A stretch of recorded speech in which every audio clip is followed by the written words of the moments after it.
Hello guys, welcome back to my channel. வீடியோக்குள்ளே போகிறதுக்கு முன்னாடி மறக்காமல் இந்த வீடியோக்கு ஒரு லைக்கை போட்டுருங்க.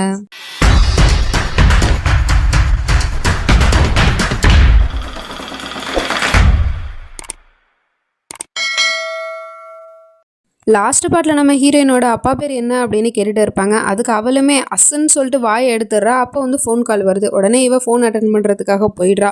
ஹாஸ்பிட்டல்லேருந்து தான் கால் பண்ணியிருக்காங்க, பெரியம்மாவோட கண்டிஷன் சரியில்லை அப்படின்னு சொல்லிட்டு. அதனால இவளும் மாபேகம்கிட்ட சொல்கிறா. அவளும் சரி போயிட்டு வாமா அப்படின்னு சொல்லிட்டு மருமகளை அனுப்பி வச்சிடுறா. அங்கே போனால் இவளுக்கு முன்னாடி ஹயாவும் வந்திருக்கா போல். இப்போ பெரியம்மா கொஞ்சம் நல்லா இருக்காங்க போல். அது இருக்கட்டும், யாரை நீ கல்யாணம் பண்ணிக்கிட்டே, என்ன திடீர்னு நீ கல்யாணம் ஆயிடுச்சுன்னு சொன்ன, யார் உன்னை கல்யாணம் பண்ணிக்கிட்டா, உன்னோட ஹஸ்பண்ட் உன்னை நல்லா பார்த்துக்கிறாரான்னு கேட்டா இவளுக்கு டக்குன்னு அவன் ரூடாக நடந்துட்டு இருந்தான் இல்லையா, அதுதான் ஞாபகத்துக்கு வந்துட்டு போகுது. இருந்தாலும் தங்கச்சிக்கிட்ட அதெல்லாம் சொல்ல முடியாது இல்லையா. ஸோ அதெல்லாம் அவர் ரொம்ப நல்லா பார்த்துக்கிறாரு, அவர் ரொம்ப நல்லவர், என்கிட்ட ரொம்ப நல்ல விதமாக நடந்துக்கிறாரு, இன்னும் ரொம்ப லவ் பண்ணுறாரு அப்படிங்கிற மாதிரிலாம் சொல்லிட்டு இருக்கா. ஸோ இதெல்லாம் கேட்டுவிட்டு தங்கச்சிக்காரியும் ரொம்ப சந்தோஷப்பட்டுட்டு இருக்கா. அப்படியே கட் பண்ணால் இப்போ வீட்டுக்கு வக்கீல் பேப்பர்ஸ்லாம் ரெடி பண்ணி கொண்டு வந்திருக்காரு போல். ஸோ அதனால் சைன் பண்ணணும் வாப்பா அப்படின்னு சொல்லிட்டு ஆகில கூப்பிட்டுட்டு இருக்கா. அதே சமயம் அங்கே நம்ம ஹீரோயினையும் வந்துடுறா. அவகிட்டையுமே வாமா நீயும் வந்துட்டியா, சைன் போடு அப்படிங்கிற மாதிரி சொல்லிட்டு இருக்கா. அப்படியே அங்கே கட் பண்ணால் இந்த பக்கம் நம்ம ஹயா ரோட்டில் நடந்து வந்துட்டுருக்கா. அப்போ ஒரு பெரிய கல் ரோட்டில் இருக்குது. அதில் யாராவது தடுக்கி விழுந்துருவாங்களோ அப்படின்னு சொல்லிட்டு இவன் நடு ரோட்டில் உட்காந்துக்கிட்டு அந்த கல்லை நவத்துறதுக்கு முயற்சி பண்ணிகிட்டு இருக்கா. அப்போ பின்னாடியே பார்த்தா ஒருத்தவன் வந்து பைக் ஓட்டிகிட்டு வந்துட்டு இருக்கான். இவன் அப்படி நடு ரோட்டில் உட்காந்துருக்கிறத பார்த்துட்டு அவனும் ஹார்ன் அடிச்சுக்கிட்டே இருக்கான். இவளுக்கு தான் காது கேட்காது இல்லையா. ஸோ அதனால அப்படியே உட்காந்துட்டு அவன் அந்த கல்லை நகர்த்துறதுக்கு ட்ரை பண்ணிகிட்டு இருக்கா. அவனும் டக்குன்னு வளைச்சி போகிறேன்ட்டு அவன் மேலே ஃபுல்லாக தண்ணி அடிச்சு விட்டு போயிடுறான். அவனுமே பைக்கோடு சேர்ந்து கீழே விழுந்துடுறான். கையில் வர அடிபட்டுருது.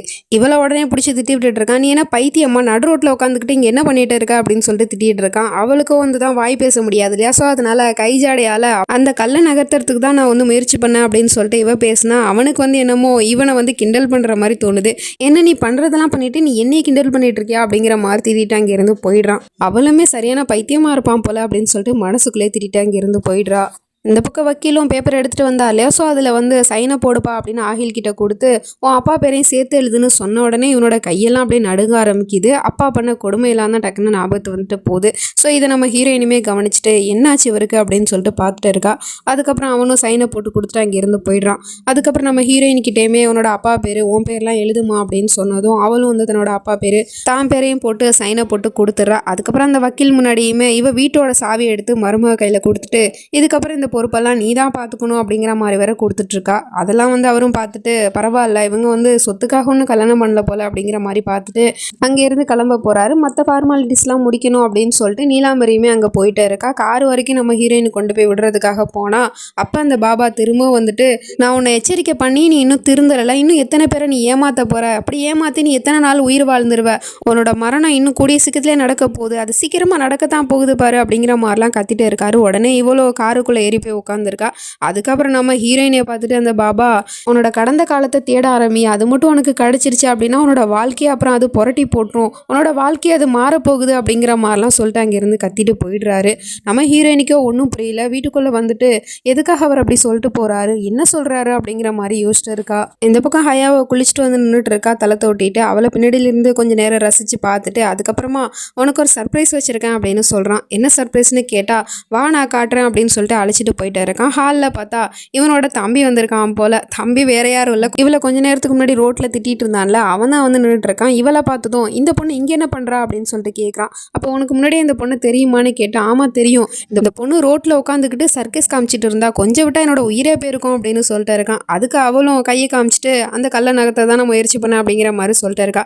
பாத்தியானா இதே மாதிரி தான் அங்கேயும் என்ன டீஸ் பண்ணி பேசிட்டு இருந்தா, இவளுக்கு எவ்வளோ கொழுப்பு பாரு அப்படிங்கிற மாதிரி சொல்லிட்டு இருக்கான். அதுக்கப்புறமா தான் ராகுல் சொல்லி புரிய வைக்கிறான், இவளால் பேசவும் முடியாது, இவளுக்கு காதும் கேட்காது அப்படின்னு சொல்லிட்டு.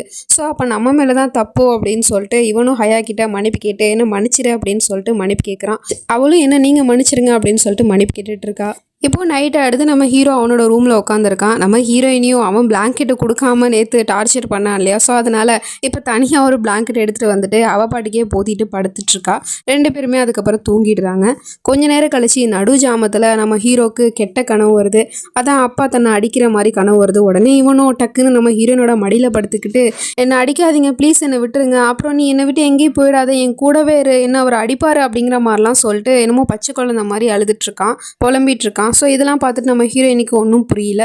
என்ன இவருக்கு திடீர்னு என்னாச்சு, எதுக்காக இவ்வளோ பயந்து போயிருக்காரு அப்படின்னு சொல்லிட்டு அகில் உங்களுக்கு என்னாச்சு அப்படின்னு கேட்டுட்டு இருக்கா. ஆனால் அவனும் கனவு உலகத்தில் தானே இருக்கான், அதனால என்னை விட்டு போயிடாதன்னு சொல்லிட்டு நம்ம ஹீரோயினையை டைட்டாக பிடிச்சிட்டு இருக்கான். சரின்னு சொல்லிட்டு அப்படியே உட்காந்துக்கிட்டே தூங்கிடுறா. இப்போ கொஞ்ச நேரம் கழிச்சு சகர் டைம் ஆகிடுச்சு. ஸோ அதனால் அவன் இடத்துலேயே படுக்க வச்சுட்டு அங்கேருந்து எழுந்திரிச்சு போனால் டக்குன்னு அவளோட ஷாலை பிடிச்சிட்டு விட மாட்டேங்கிறான். அதுக்கப்புறம் இவளும் அந்த ஷாலை எடுக்கிறதுக்காக ட்ரை பண்ணிட்டு இருக்கா. அப்போ தான் அவனுமே கண்ணை முழிச்சு பார்க்குறான். 2 பேரும் க்ளோஸாக நின்று பார்த்துட்ருக்காங்க. அதுக்கப்புறம் இவளும் ஷாலை எடுத்துகிட்டு உங்களுக்கு என்னாச்சு, எதுக்காக நீங்கள் அவ்வளோ பயந்து போயிட்டு இருந்தீங்க, யாருக்கிட்டே என்னை அடிக்காதுன்னு கத்திட்டு இருந்தீங்களே, ஏதாவது பிரச்சனையா, என்னாச்சு உங்களுக்குன்னு கேட்டால் என் விஷயத்தில் நீ தலையிடுற வேலை வச்சுக்காத அப்படின்னு சொல்லிட்டு திட்டிட்டு அங்கேருந்து போயிடுறான். இவருக்கு என்ன பைத்தியமா அப்படிங்கிற மாதிரி பார்த்துட்டு இருக்கா. அப்படியே கட் பண்ணால் இந்த பக்கம் நம்ம ஹயாவோ தொழுதுட்ருக்கா. அதை தூரத்துலேருந்து ராகத்து பார்த்து ரசிச்சிட்டு இருக்கான். அப்படியே கட் பண்ணால் இந்த பக்கம் ஒரு கதவு வழியாக தம்பிக்காரனுமே ஹயாவை பார்த்துட்டு இருக்கான். அவனோட லுக்குமே வேறு மாதிரி இருக்குது, சரியில்லாத மாதிரி தான் இருக்குது. இவன் பார்க்குறான்னா இவன் நம்ம ஹயாவை காதலிக்கிறான். ஆனால் அவனுமே பார்த்துட்ருக்கான். என்ன கதைன்னு ஒன்றும் புரியல. இந்த பக்கம் ஆஸ்மா கிச்சனில் சமைச்சிட்டு இருக்கா. அப்போ நம்ம ஹீரோயினையும் போயிட்டு நான் உங்களுக்கு ஹெல்ப் பண்ணவா அப்படின்னு சொல்லிட்டு கேட்டுட்டு இருக்கா. அப்போ அவளோட கையில் வளையல் இருக்கிறது கவனிச்சுட்டு இது நல்லா இருக்கே, இது எப்போ வாங்கினீங்கன்னு கேட்டால் இது நான் வாங்கலை, என்னோட ஹசார் தான் கொடுத்தாரு அப்படின்னு சொல்லிட்டு இருக்கா. அது மட்டும் இல்லாமல் உனக்கு இப்போ கல்யாணம் ஆயிடுச்சுல, உன்னோட ஹஸ்பண்ட் எதுவும் கொடுக்கலையா அப்படின்னு சொல்லிட்டு கேட்டுட்டு இருந்தா அவர் எங்கே எனக்காக இதெல்லாம் கொடுக்க போகிறாரு அப்படின்னு சொல்லிட்டு நம்ம ஹீரோயினையும் பார்த்துட்ருக்கா. அப்படியே அங்கே கட் பண்ணால் இங்கே ரிஹானும் நம்ம ஹீரோனோட ரூமுக்கு தான் வந்திருக்கான். கையில் ஒரு கிஃப்ட் பாக்ஸ் எடுத்துகிட்டு வந்துட்டுருக்கான். அதில் என்ன இருக்குன்னு தெரியல. அதை எடுத்துகிட்டு வந்துட்டு இதை நான் உங்ககிட்டே தான் கொடுக்கணும்னு நினச்சேன், ஆனால் நான் இந்த மாதிரி நேரத்தில் உங்ககிட்ட கொடுக்குறது ரொம்ப தப்புன்னு தோணுது, அதனால தான் நான் இங்கே வச்சுட்டு போகிறேன், ஐ ஹோப் இதை நீ போட்டுக்கணும் அப்படிங்கிற மாதிரி சொல்லிட்டு அவன் இங்கேருந்து போயிடுறான். கொஞ்ச நேரம் கழிச்சு நம்ம ஹீரோயினே அழகாக ரெடி ஆகிட்டு வந்து நின்றுட்டுருக்கா. ஏன்னா ஈத் பெருநாள் ஸ்டார்ட் ஆக போது போல். அப்போ பார்த்தா அங்கே ஒரு கிஃப்ட் பாக்ஸ் இருக்குது. அதை ஓப்பன் பண்ணி பார்க்குறா. அதில் வளையல் தான் இருக்குது. இந்த வளையலை பார்த்ததுமே அந்த ஆஸ்மா சொன்னது தான் ஞாபகத்துக்கு வந்துட்டு போகுது. ஒருவேளை இதை ஆகில் தான் வச்சுருப்பாரோ, என்ன மனுஷன் இவர், என்ன கண்டாலே பிடிக்கலங்கிறாரு, இப்போ எனக்காக கிஃப்ட்டெல்லாம் வாங்கி வச்சுருக்காரு அப்படின்னு சொல்லிட்டு அதையும் அவள் கையில் போட்டுக்கிட்டு வந்துட்டுருக்கா. இந்த பக்கம் புற தெரியுதா அப்படின்னு பார்க்கறதுக்காக ஹயா வீட்லேயுமே எல்லாருமே பார்த்துட்டு இருக்காங்க. அந்த ராகத்தும் அவன் கையில் ஒரு வலையில் வச்சுட்டு இருக்கான் ஹயாவுக்கு கொடுக்கறதுக்காக. அப்போது ஹயாவுமே அழகாக ரெடி ஆகிட்டு வந்துட்டு இருக்கா. அண்ணங்காரன் தான் பார்க்குறான், ஆனால் தம்பிக்காரனும் கூட சேர்ந்து பார்த்துட்டு இருக்கான். இந்த பக்கம் நம்ம ஹீரோயினையும் அழகாக ரெடி ஆகிட்டு வந்தா இந்த பக்கமும் அண்ணங்காரன் தம்பிக்காரன் 2 பேருமே நம்ம ஹீரோயினையை பார்த்து ரசிச்சிட்டு இருக்கானுங்க. கொஞ்ச நேரம் கழிச்சு பிறையும் தெரிஞ்சிருச்சு அப்படின்னு சொல்லிட்டு எல்லாருமே ஈத் முபாரக் வாழ்த்து சொல்லிட்டு இருக்காங்க. நம்ம ஹீரோவும் ஹீரோயினிக்கிட்ட ஈத் முபாரக் சொல்கிறான். அவளுமே பதிலுக்கு சேம் டு யூ அப்படின்னு சொல்லிட்டு வாழ்த்துக்கள் சொல்லிட்டு இருக்கா. இந்த பக்கம் ராகத்து வீட்லேயும் எல்லாருமே ஈத் முபாரக் வாழ்த்துக்கள் சொல்லிட்டு இருக்காங்க. அதுக்கப்புறம் ஹயாவும் ராகத்துக்கிட்ட சொல்ல, ராகத்து ஹயா கிட்ட சொல்ல, அப்புறம் அந்த தம்பிக்காரன் ஹயா கிட்ட சொல்லன்னு இப்படியே போயிட்டு இருக்கு. அதுக்கப்புறம் ஹயா அங்கேருந்து போக போனால் அப்போ ராகத்து கையில் வளைய வச்சிருந்தான் இல்லையா, அதை கொடுக்கறதுக்காக ஹயானு கூப்பிட போகிறான். அதுக்குள்ளே அவன் அங்கேருந்து போயிடுறா.